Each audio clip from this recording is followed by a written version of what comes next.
On May 20th, 2016, 31-year-old Nicole van der Heijden was having a good time with her boyfriend and his friends.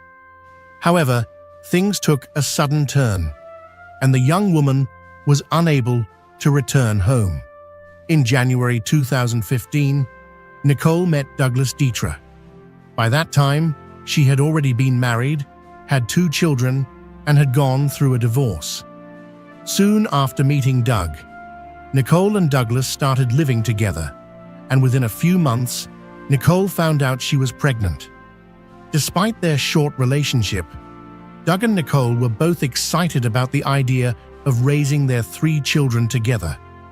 Fast forward to May 2016, Nicole Douglas and her 3 children, the youngest was only 6 months old, lived together in Green Bay, Wisconsin. On Friday evening, May 20th, Doug and Nicole, a young couple, decided on the spur of the moment to go to a concert for some free time. They had arranged for a babysitter to watch their kids while they were at the concert, and as the concert was coming to a close, a picture was taken of Nicole happily engaged with her partner and his friends. Nicole and her friends decided to go to a different pub to extend their night out. Douglas told Nicole that he wanted to finish a conversation with a friend and would then meet up with her at the bar next door, where they planned to continue having a good time. Surveillance footage showed Nicole having a good time at the bar, while Doug seemed to be late to join her. Around 12:30 a.m., a furious Nicole sent him a heated text message accusing him of cheating on her. Doug didn't answer the phone when she called him. Out of anger, Nicole asked a friend to call Douglas's number from their phone, and he answered. Hayden was upset that Dietrich was selectively ignoring her calls, so she got up and went to the exit, but her friend tried to hold her back, but failed. Nicole ran out onto the street, turned at the corner of the building, and disappeared into the darkness of the night. When Douglas and his friends realized Nicole had left, they started looking for her. They drove around the neighboring roads in their car, but couldn't find her. In the end, they went back to the bar, had a few more drinks, and then went home. At around 5:30 a.m., Douglas Dietrich called the police to report that his girlfriend Nicole van der Heijden had disappeared. He gave them specific information about Nicole's appearance. Later that same day, soon after Douglas's call, a farmer in Brown County told the police that he had found the naked body of a woman in tall grass near his farm. At first, he thought it was an animal, but soon realized it was a woman with blonde hair, a pink bracelet on her wrist, and a bare body. There was a lot of blood nearby, and her face was badly hurt. When the police found the body, they matched it to the description given by Douglas Dietrich, which led them to identify the victim as Nicole van der Heijden. Also, the place where her body was found was only 3 miles from Nicole's home, where she lived with her family. Douglas Dietrich was called in by the police to be questioned. He told them that he and a friend left the bar around 2:30 a.m. on the night in question. Around 3 a.m., his friend dropped him off at his house. Dietrich went home, went to sleep, and woke up around 5:30 a.m. That's when he realized Nicole hadn't come home, so he called the police to report her missing. Dietrich insisted he wasn't responsible for Nicole's death or disappearance, and the police told him that Nicole's body had been found on the farm, which was a shocking revelation for him. At the same time, detectives got a search warrant for the home of Douglas Dietrich and Nicole van der Heijden, and during the search, blood was found on the garage floor and in the back seat of their car. Additionally, a pair of Air Jordan sneakers matching the woman's shoe print was found in the garage. There were also bloodstains on the soles of these sneakers. Early in the morning, on May 21st, a patrol officer reported finding a woman's purse, cell phone, clothes, and other belongings scattered along a highway about 2 miles from where Nicole's body was found. These items were found near a building across the street from Nicole's residence, where police also found numerous bloodstains, clumps of blonde hair, and a phone charger cord. Detectives collected over 70 pieces of evidence and sent them for forensic examination. They put together an estimated timeline of events that led to Nicole Hayden's death. At first, investigators thought that Doug and Nikki got into a fight when Nikki got home at night, which led to the crime happening outside. According to their theory, Nicole Vanderheiden was killed about 120 feet from her front door. Douglas Dietrich was arrested and detained, but after 18 days, the results of the forensic analysis showed that the blood found in the garage, on the car, and near the neighbor's house wasn't Nicole Hayden's blood at all. It was human blood. They also found that the marks on the sneakers weren't bloodstains. On the night of the incident, Douglas was wearing a fitness tracker on his wrist that recorded all his activities, including steps, heart rate, and sleep. This evidence supported his story to the police that he had driven home, checked on the kids, and then gone to sleep. As a result, Douglas Dietrich was cleared and released from any suspicion. Given that Nicole's body was found only 3 miles away, the police were eager to find out how she got so close to her house. They looked at surveillance footage from a bridge in Green Bay and thought that if she had been walking, she would have crossed that bridge. However, their search turned up no leads. In a major development, authorities found that the blood samples they took from Nicole's clothes, her car, and her neighbor's yard did not belong to her, but to an unidentified man.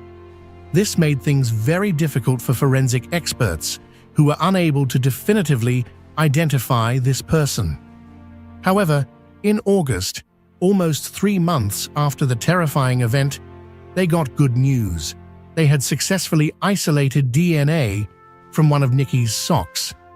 The DNA sample was complete and reliable, and when they put the results of the DNA into the national database, they came across the name of George Stephen Birch, a man who had lived in Virginia before.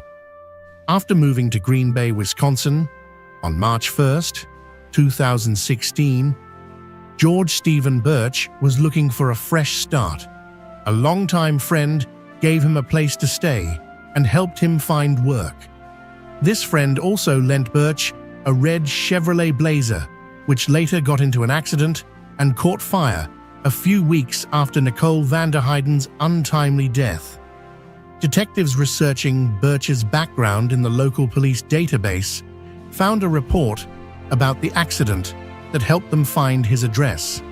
They then went to Birch's neighborhood and watched him on the porch of his home while making a short video recording to show how he looked in the accident. In Birch's case files, detectives wrote that the cops had taken his cell phone. The team working on the Vanderheiden case asked for a copy of George's phone's data using cell tower records, local Wi-Fi networks, and GPS data. Investigators were able to confirm that George Birch was at a bar just half a mile from where Nikki was hanging out with her friends on the night Nicole Vanderheiden went missing. He spent almost the whole night there. The GPS data from George Birch's phone showed that at 2:30 a.m.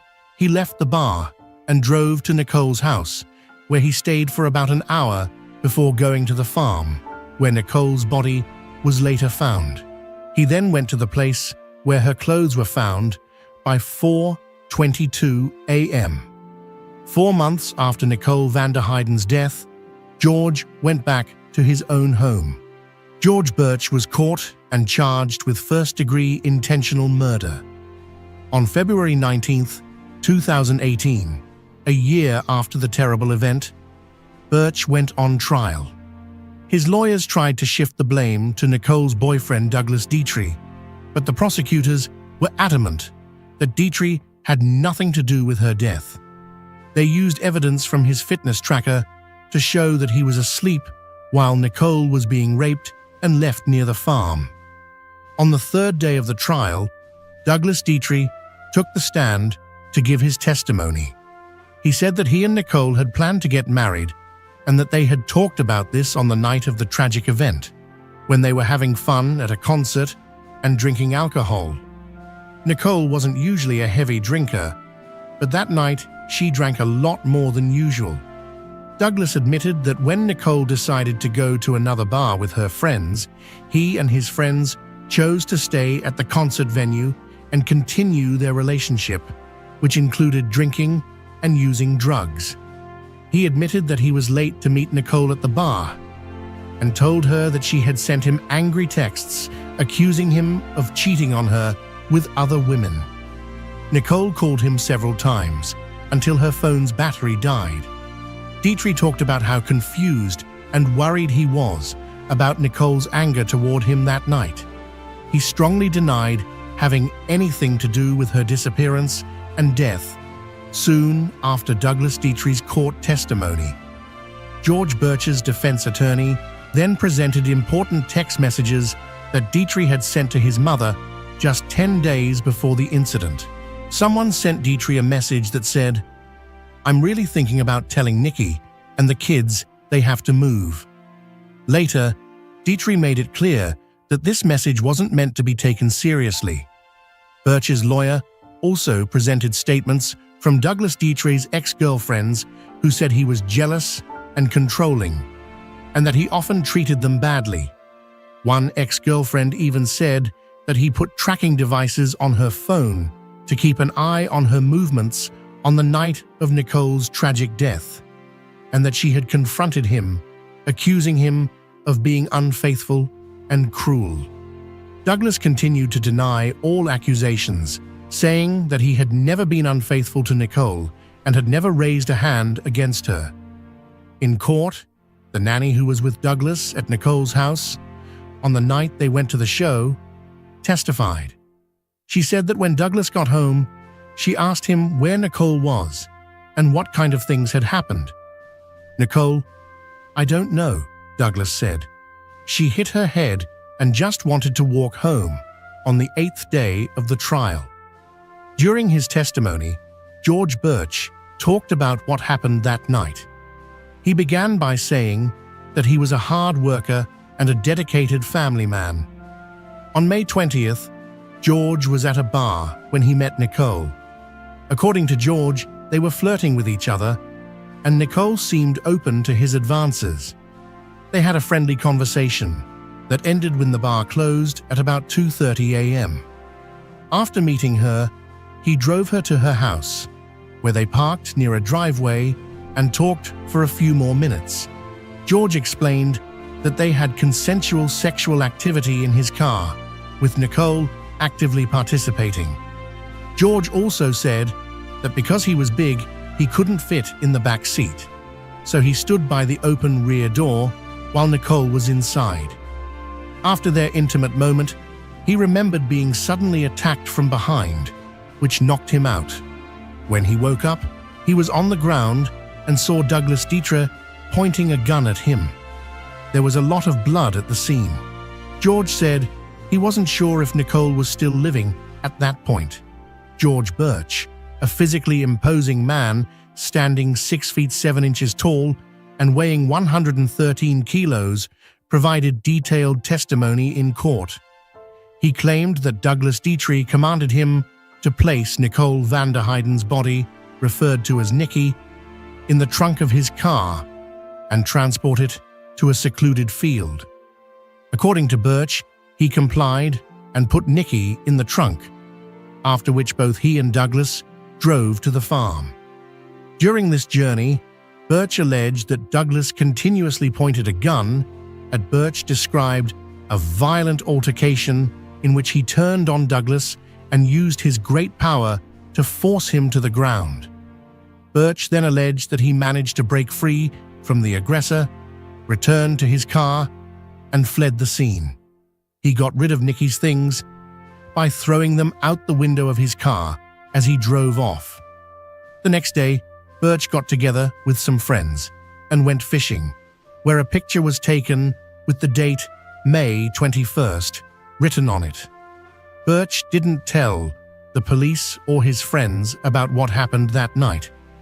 The prosecuting attorney said that the accused's story should be taken with a grain of salt because the late Nicole would not have willingly given in to satisfy a man she barely knew, especially not by exposing her behind out of a car door at her own home. The attorney was sure that George took Nicole to her house intending to have sexual relations in his vehicle, but she refused when she tried to leave. This made Birch angry, so he grabbed a phone charger and used it to choke Nikki. He then undressed her, leaving her only her socks on. He then threw away her body and went home, hoping to stay hidden. Following the attack, the prosecutor said Birch's story was full of holes after the body was thrown away and his escape. Birch simply went fishing with friends the next day and looked happy. Additionally, the prosecutor showed the court the victim's dirty clothes. If Birch's story were true, the woman's clothes would have been spotless because George said she undressed in his car, but Nicole's clothes were covered in blood and grime, which suggested she had struggled in them on the ground. During the court proceedings, two women were constantly present, closely watching Birch and hanging on his every word. These women were revealed to be the sister and fiancée of Joey White, who died in 1997. The suspect in White's death was George Birch White's neighbor. At that time, George was found not guilty and set free, but White's fiancée and sister were still convinced that he was responsible for their loved one's death. George Birch was found guilty of a deliberate crime. The judge said the defendant deserved the death penalty, but because of state laws, he was given a sentence of life in prison without the chance of parole. Doug Dietrich breathed a sigh of relief. He had been afraid of being charged again with the death of his beloved family member. If not for the fitness bracelet proof, he might still be in jail. George Birch will spend the rest of his life in jail and will no longer be able to hurt other people. The children of Nicole Vander Hayden are now with their real dads. Thanks for watching. This deep dive into a real-life true crime story highlights just how complex and unsettling our world can be. If you found it as intriguing as I did, please give this video a thumbs up and subscribe for more true crime content. I'd love to hear your thoughts in the comments. What do you think about the details we explored? Until next time, stay safe and stay curious.